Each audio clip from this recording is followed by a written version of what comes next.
हे बघा, मस्त गरमागरम सुंठ मिरीचे उंडे तयार झालेले आहे। हे उंडे साजूक तुपाबरोबर खूप छान लागतात। नमस्कार, मी कविताच टेस्टी फूडमध्ये सर्व खवय्यांचे पुन्हा एकदा स्वागत करते। आज आपण विस्मरणात गेलेला एक पारंपरिक गोडाचा पदार्थ कसा करायचा ते पाहणार आहोत। बऱ्याच लोकांना या पदार्थाचे नाव पण माहिती नसेल, पण गावाकडील लोकांना नक्की माहिती असेल। हा पदार्थ सोलापूर साईडला बनवला जातो। ही रेसिपी मला माझ्या सासूबाईंनी शिकवलेली आहे। त्या सांगायच्या त्यांच्या काळात जर कुणाला सर्दी खोकला झाला तर डॉक्टरकडे न जाता हे उंडे खायला द्यायचे। यामध्ये गूळ, मिरी, सुंठ असल्यामुळे सर्दी खोकल्यावर खूपच गुणकारी आहे। हे उंडे चवीला खूप छान लागतात आणि बनवायलाही खूप सोपे आहे। सारणापासून गणपती बाप्पाला आपण उकडीचे मोदकही बनवू शकतो। श्रावण महिन्यात आपले खूपच उपवासाचे दिवस असतात। श्रावण महिन्यात सर्वात आधी नागपंचमी असते, त्यानंतर श्रावणी सोमवार असे बरेच उपवासाचे असतात। त्यावेळी याचा आपण देवाला नैवेद्यही दाखवू शकतो। या आपल्या पारंपरिक रेसिपी नवीन पिढीलाही जरूर कळल्या पाहिजे। आपण हे पदार्थ घरी बनवले तर नक्की त्यांना याची आवड निर्माण होईल। बाहेरचे पिझ्झा, बर्गर आणि हेल्दी खाण्यापेक्षा आपले पारंपरिक पौष्टिक पदार्थ दिलेले कधीही चांगले। रेसिपी नेहमीप्रमाणे भरपूर टिप्ससह तुमच्याबरोबर शेअर केलेली आहे। चला तर हे हेल्दी पौष्टिक सुंठ मिराचे उंडे कसे करायचे ते पाहूया। या चॅनलला अजून सबस्क्राईब केले नसेल तर जरूर सबस्क्राईब करा, ते निशुल्क आहे। यासाठी लागणारं साहित्य, एक बाउल मी गव्हाचं पीठ घेतलेलं आहे। जे आपण रोज चपाती बनवतो ना तेच पीठ घेतलेलं आहे। ह्याच वाटीने ना 1.25 वाटी गूळ घेतलेला आहे बघा मी। 1 वाटी खोबरं, 2 चमचे भाजलेली खसखस, 2 चमचे सुंठ पावडर आहे, 2 चमचे बडीशेप, वेलची जायफळ पावडर आहे 1 चमचा, 1 चमचा काळी मिरी पावडर आणि मीठ। सर्वात आधी आपण कणिक भिजवून घेऊया। कढईमध्ये मी गव्हाचं पीठ घेतलेलं आहे, त्याच्यामध्ये थोडं चवीपुरतं मीठ। रोज आपण चपातीला जशी कणिक मळतो ना तशीच आपल्याला कणिक मळून घ्यायची आहे। थोडं थोडं पाणी टाकून कणिक भिजवून घेऊया।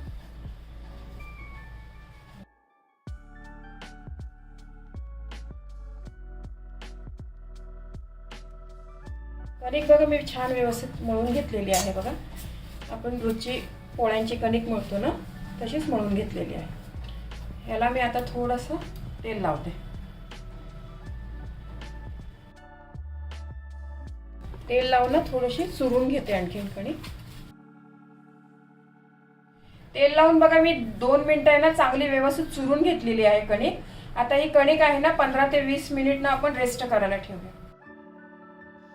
तुम्ही अजून या चॅनलला सबस्क्राईब केले नसेल तर सबस्क्राईब बटनला क्लिक करा आणि बेल आयकॉनला प्रेस करायला विसरू नका, जेणेकरून नवीन रेसिपीचे नोटिफिकेशन तुम्हाला येतील।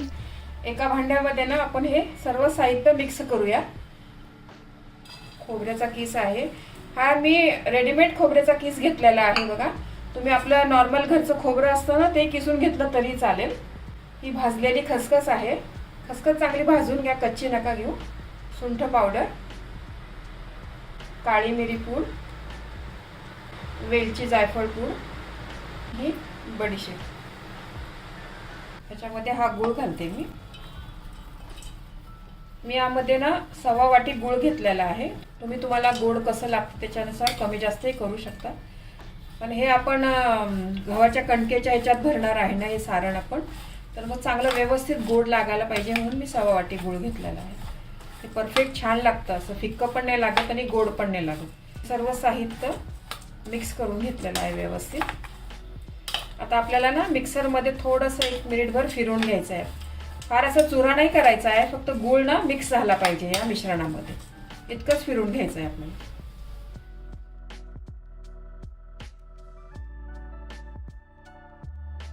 हे बघा हे मिश्रण आहे ना मी एकदम बारीक नाही केलेलं आहे, फक्त गूळ मिक्स करून घेतलेला आहे बघा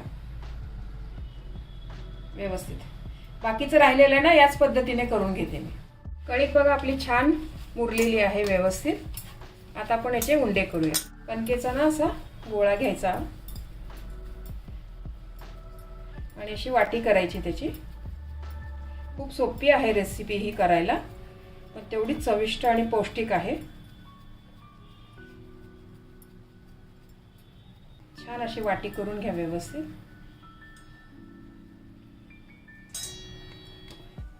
याच्यामध्ये ना सारणभर आहे.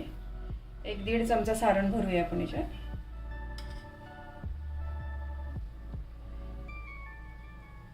खाली प्रेस करून ना वर आणा सर्व कणिक अशी. आणि तोंड आहे ना चांगलं व्यवस्थित बंद करा. हे बघा आपले एक उंडा तयार झालेला आहे व्यवस्थित. छोटे मोठे तुम्हाला जशी साईज पाहिजे तुम्ही करू शकता याची. असे आपल्याला करून घ्यायचे आहे. आणखी तुम्हाला करून दाखवते मी.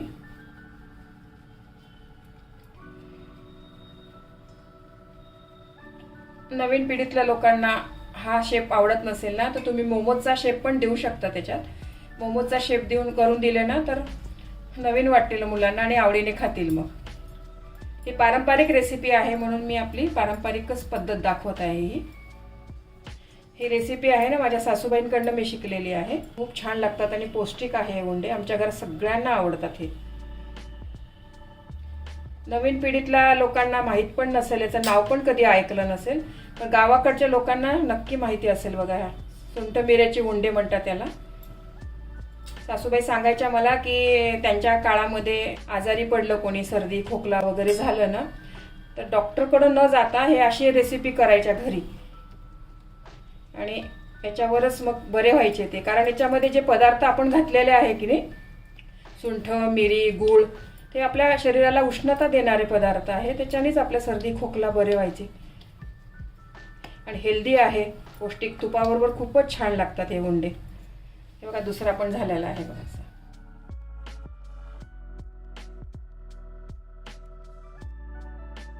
हे सारण आहे ना हे जास्त करून तुम्ही एअरटाईट डब्यात ठेवलं ना तर बरेच दिवस टिकतं. हे सारण खराब होत नाही. आपल्याला जेव्हा इच्छा झाली खाण्याची ना तर आपण पटकन करू शकतो. कणिक साधीच कणिक आपली पोळ्यांची भिजवलेली आहे बघा ही. फ्रीजमध्ये तर 1-2-3 महिने टिकतं चांगलं हे सारण. फक्त एअरटाईट डब्यामध्ये ठेवा हे सारण तुम्ही.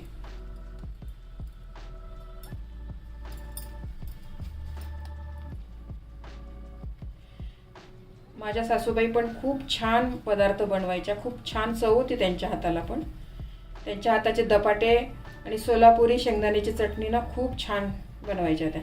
त्यांच्याचकडनं शिकलेली आहे बघा मी. शेंगदाण्याची चटणीची रेसिपी आपल्या चॅनलवर मी आधीच अपलोड केलेली आहे. त्यांनीच मला शिकवली आहे कशी बनवायची ती.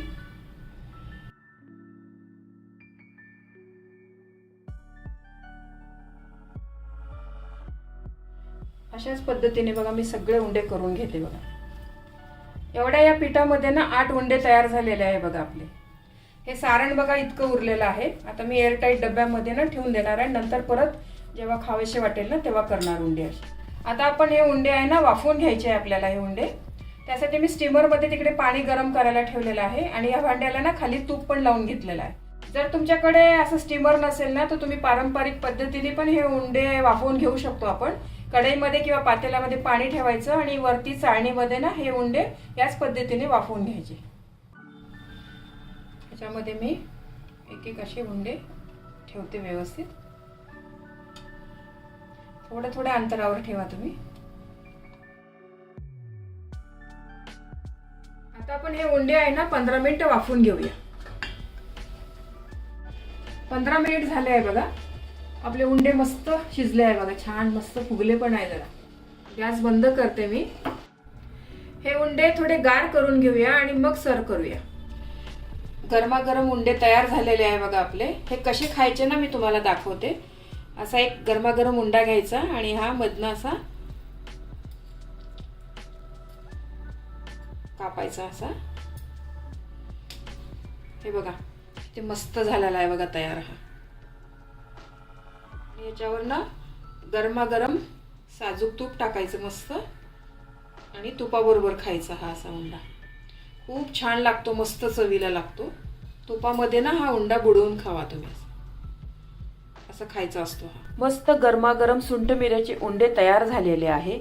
हे उंडे साजूक तुपाबरोबर खूपच छान लागतात.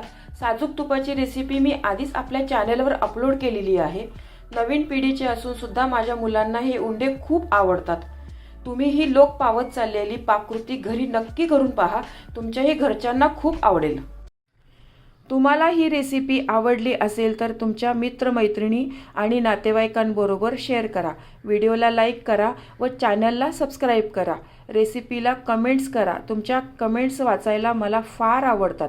तुमच्या लाईक्स आणि कमेंट्समुळे माझा उत्साह वाढतो आणि नवनवीन व्हिडिओ बनवण्यासाठी प्रोत्साहन मिळते. त्याचबरोबर तुम्ही मला फेसबुक, इंस्टाग्राम आणि पिनइंटरेस्टवर देखील फॉलो करू शकतात. त्यांची लिंक डिस्क्रिप्शन बॉक्समध्ये दिलेली आहे.